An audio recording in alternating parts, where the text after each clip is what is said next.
أعوذ بالله من الشيطان الرجيم. بسم الله الرحمن الرحيم. هل أتاك حديث الغاشية؟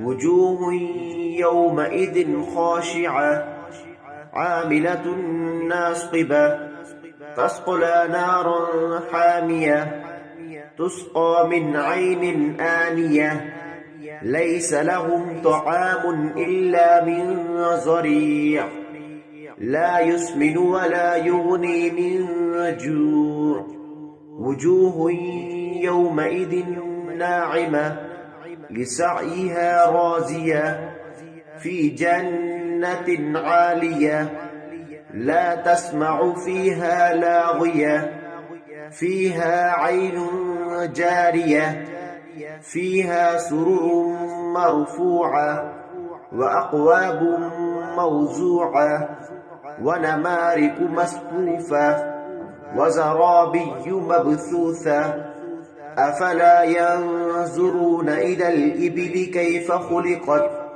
وإلى السماء كيف رفعت وإلى الجبال كيف نصبت وإلى الأرض كيف سطحت فذكر إنما أنت مذكر لست عليهم بمسيطر إلا من تولى وكفر فيعذبه الله العذاب الأكبر إن إلينا إيابهم ثم إن علينا حسابهم.